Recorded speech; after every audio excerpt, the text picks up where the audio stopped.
All right, so this is a story that we've been following for quite some time. So Rust Armor Hannah Gutierrez-Reed has been sentenced after being found guilty of involuntary manslaughter in the onset shooting death of cinematographer Helena Hutchins. She was sentenced to 18 months in prison on April 15th. She was charged in January 2023 with 1 count of involuntary manslaughter and 1 count of tampering with evidence for allegedly handing off a bag of cocaine. Following her police interview after the shootings, she pleaded not guilty to both charges. Surprised that it was 18 months? Did you think it was going to be more, going to be less? Or does this sound just about right? Well, 18 months was the max in this case. And Okay. Yeah, Hannah Gutierrez-Reed is really a lesson in what not to do when you're a criminal defendant. She was convicted in a matter of hours by the jury, and then she was taken into custody.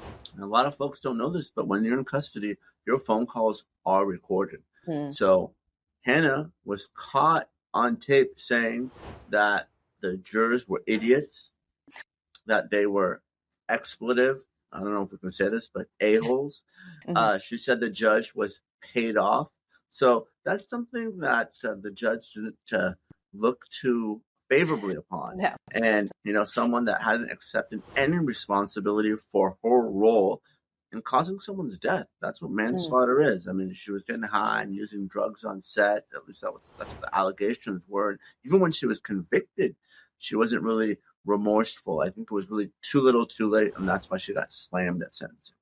Yikes. Yeah, 18 months probably would have been less than if she didn't badmouth everybody that was in the courtroom. Exactly. She should have listened to her lawyers, or at least listen to the recording. When you pick up the phone and it says, this call will be recorded. Oh, jeez. Yeah.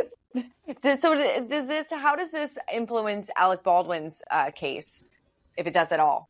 It doesn't really. They're really different cases. You're talking about Hannah Gutierrez-Reed, right? She's the armorer. Her only job is to make sure the weapons were safe. And she didn't, at least the prosecution was able to successfully argue and prove that she's the one who was responsible for the live rounds getting on set.